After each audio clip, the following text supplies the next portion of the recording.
Top Monde Télévision, un média qui vous propose toute l'actualité du monde.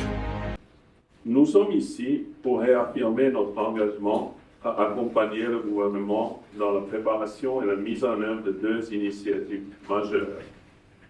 La campagne de rattrapage contre la rougeur et rougeole et l'introduction du vaccin rougeur-rougeole et les journées nationales de vaccination contre la poliomyélite. Ces campagnes sont essentielles pour protéger nos enfants et renforcer l'immunité collective. Nous félicitons le gouvernement pour cet effort considérable, même colossal, qui a été fait pour que nous puissions être ici aujourd'hui. Les partenaires continueront à soutenir le gouvernement dans la réalisation de ces campagnes. Permettez-moi aussi de rappeler que nous avions commencé, en collaboration avec le gouvernement, le travail d'intégration de ces deux campagnes, afin d'optimiser les ressources et maximiser l'impact. Bien que cette intégration n'ait pas pu faire cette fois-ci pour le premier bloc de lancement, nous restons engagés aux côtés du gouvernement pour travailler que cette intégration soit effective, possiblement dans la phase suivante.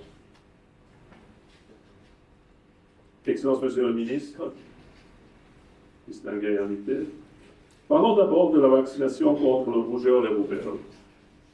L'OMS et les partenaires sont fortement mobilisés pour cette campagne en appuyant le gouvernement pour assurer une campagne de qualité à travers laquelle nous pouvons atteindre la majorité des enfants éligibles et ainsi augmenter significativement le niveau d'immunité.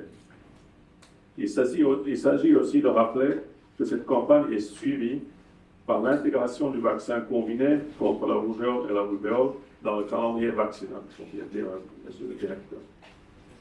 Cette introduction du vaccin combiné est une étape décisive pour s'assurer de la durabilité de nos efforts pour l'élimination de la rubéole et la réduction du syndrome de rubéole congénitale. Beaucoup de partenaires techniques et financiers se sont pleinement mobilisés pour accompagner le programme élargi de vaccination dans la préparation de cette campagne, rougeur-rubéole, et pour préparer l'intégration du vaccin rougeur-rubéole dans la vaccination de routine. À côté de l'OMS, l'UNICEF, plusieurs partenaires tels que USCDC, AFNE, Village Reach, Acassus et bien d'autres, à travers le financement du Gavi, ont déployé des experts au niveau national dans les antennes de d'aide et certaines zones de santé. Leur mission, soutenir la préparation et la mise en œuvre de la campagne sur le plan technique, logistique et génération et aussi pour faire les études de démon, les suivis et évaluation. Tandis que Gavi a aussi directement pour sa part recruté un agent de monitorage chargé de veiller à la mise en œuvre effective des activités prévues et le bon déroulement de campagne. Par ailleurs, il faudra mentionner que les partenaires à travers l'OMS assureront aussi un monitorage indépendant de la campagne et organisent une enquête post-campagne dans chacun des 3 blocs provinciaux afin de disposer de données factuelles sur la proportion de la population cible effectivement vaccinée. Venons maintenant à la vaccination contre la poliomyélite. Son Excellence, Monsieur le Ministre, cette campagne et l'introduction cette campagne de poliomyélite coïncide avec l'introduction du vaccin contre le rougeur et la rubéole et l'introduction coïncide. Les journées nationales de vaccination contre la poliomyélite, organisées dans les 26 provinces de la République démocratique du Congo, sont des journées nationales de vaccination qui visent à protéger plus de 28 millions d'enfants au moins de 5 ans contre le poliovirus de type 1 et de type 2, afin de maintenir le statut de pays exempt de poliovirus sauvage et de stopper la circulation de poliovirus variants. Des milliers de vaccinateurs, de leaders communautaires et de volontaires sont mobilisés pour atteindre chaque enfant, sans exception, partout dans le pays. La co-administration de plusieurs vaccins et d'autres services de santé lors des campagnes sera de plus en plus fréquente quand elle améliore l'efficacité, augmente le nombre de personnes couvertes et favorise l'adhésion à la vaccination. Cela fait de chaque campagne une opportunité pour protéger nos enfants et nos communautés contre plusieurs maladies. Comme vous l'avez compris, les partenaires techniques et financiers travaillent en étroite collaboration avec le ministère de la Santé pour progresser vers le contrôle et l'élimination des maladies à prévention vaccinale. Ensemble, nous pouvons relever de nombreux défis afin de promouvoir l'équité dans l'accès aux soins de santé et faire face aux différentes urgences sanitaires du pays. Il faut aussi noter qu'à l'aube de ces deux campagnes sur lesquelles nous focalisons aujourd'hui, il faut rappeler qu'il y a des succès très récents obtenus, au moins partiellement, grâce à la vaccination. C'est le cas surtout la réduction des cas de Mpox et le contrôle rapide de dernière épidémie d'Ebola dans le Kassai. Ces cas tout récents nous encouragent à poursuivre sur la voie de continuer nos efforts pour soutenir les activités de vaccination. Et je termine avec les mêmes mots que le directeur de PEV: vacciner, c'est aimer, vacciner, c'est protéger. Votre Excellence, je vous remercie. Je suis très heureux d'être ici avec la numéro 1 de Gavi. Gavi, c'est cette alliance qui aide notre pays à disposer de tous les vaccins nécessaires pour protéger nos enfants, pour protéger les adultes contre les maladies évitables par la vaccination. Comme la CEO vient de le dire, depuis 2001, Gavi a mis dans notre pays presque 2 milliards de dollars, ce qui nous fait plus de 100 millions de dollars environ chaque année pour que nous ayons des vaccins pour protéger nos populations.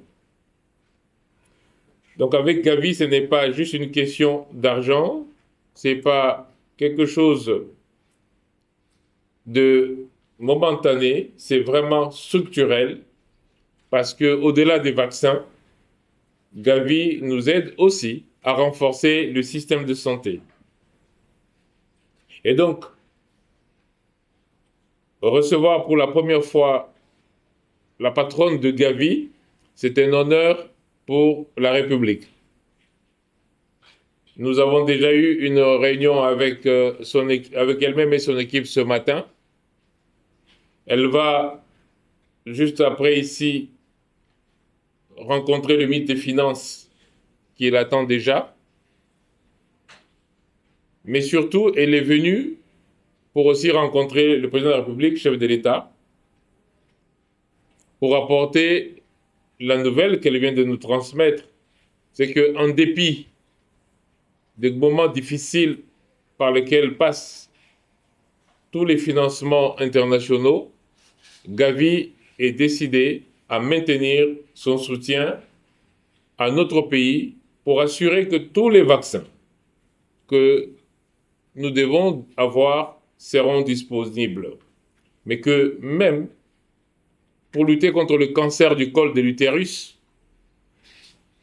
on introduise le vaccin contre ce cancer qui s'appelle le vaccin contre le HPV. Donc je remercie Dr Nechta qui est en train de faire sa tournée et qui a décidé de visiter notre pays. Et ça fait plusieurs mois que nous discutons de cette visite et finalement, elle s'est concrétisée aujourd'hui. Mais je remercie aussi tous les autres partenaires qui nous accompagnent, notamment l'OMS, l'UNICEF, ainsi que tous ceux qui ne sont pas représentés ici aujourd'hui, mais qui nous accompagnent dans l'amélioration des chiffres des enfants non vaccinés, mais dans l'amélioration aussi de l'espérance de vie des Congolais. Aujourd'hui, nous sommes surtout réunis parce qu'il y a une maladie qui tue beaucoup de nos petits-enfants, qui s'appelle la rougeole, pour laquelle nous avons un vaccin, mais elle est souvent confondue avec une autre maladie qui s'appelle la rubéole, qui, elle, touche surtout les enfants à moindre risque, mais touche les mamans enceintes aussi. et malheureusement entraîne parfois des séquelles irréversibles chez le fœtus, chez le nouveau-né, quand la maman a contracté cette maladie. Dans ma vie passée de pédiatre, on vaccinait systématiquement tous les enfants de la rougeole et de la rubéole. Et c'est ce que nous avons décidé de faire aussi dans notre pays, c'est de vacciner tous nos enfants contre ces deux maladies-là. Nous avons donc une campagne qui commence à la fin de cette conférence de presse, parce qu'on va la lancer, mais qui va progressivement toucher toute la République, en commençant d'abord, comme l'a dit le patron de PEV, qui va commencer par 7 provinces, c'est-à-dire les 4 du Grand Katanga, plus les Bas et le Haut Touélé, ainsi que l'Ituri, pour couvrir à peu près 17 millions d'enfants et d'adultes, enfin des jeunes enfants, mais aussi des adolescents jusqu'à 14 ans, dans un rattrapage, et permettre à ce qu'on ne confonde plus les deux maladies. Parce que le risque qu'on a eu pendant tout ce temps, c'est quand on vaccine contre la rougeole et que l'enfant présente la rubéole, la maman dit « ben oui, mais on l'a vacciné, mais il fait quand même la maladie ». Mais en fait, c'est parce qu'il y a une confusion entre ces deux maladies. Et avec l'introduction de ce vaccin contre la rougeole et contre la rubéole, eh ben, nous allons résoudre ce problème. D'autre part, en donnant 2 vaccins une seule fois, nous réduisons les risques logistiques, nous optimisons le chemin de distribution et nous optimisons le service rendu par les prestataires de soins qui ne reviennent pas 2 fois pour vacciner, mais une seule fois. Ce vaccin va permettre à ce que on puisse atteindre les objectifs fixés par le président de la République, chef de l'État, Félix-Antoine Tshisekedi Tshilombo, d'améliorer la santé de la population. Vous savez que notre espérance de vie est inférieure à la moyenne africaine, mais que nous nous battons pour justement améliorer cette espérance de vie, notamment au travers de la protection de nos populations contre les maladies évitables par la vaccination.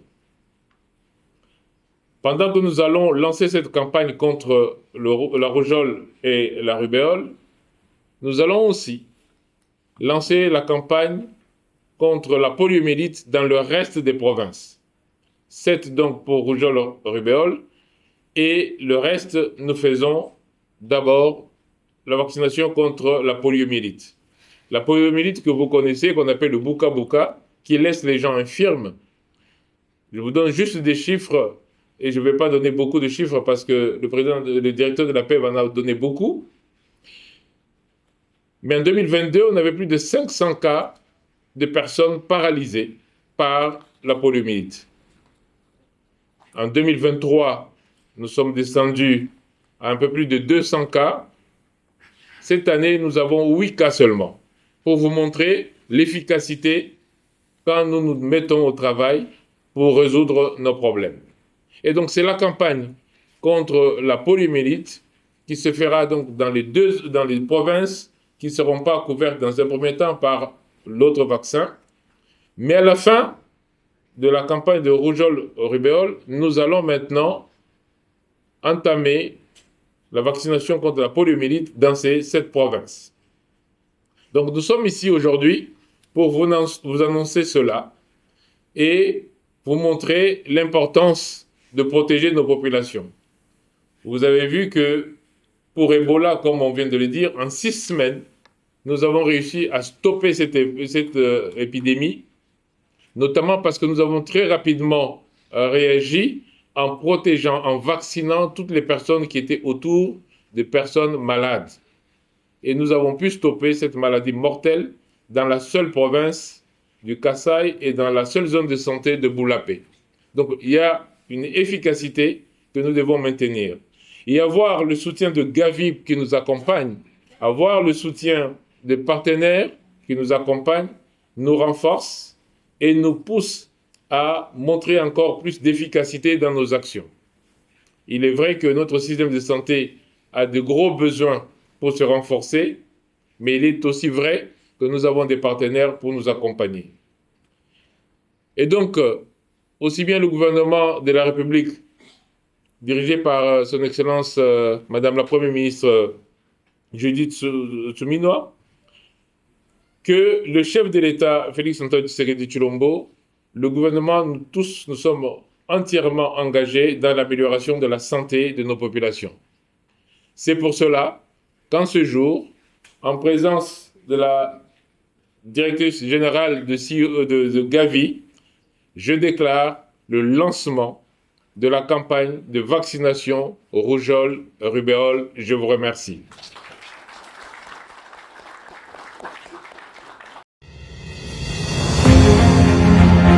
Top Monde Télévision, un média qui vous propose toute l'actualité du monde.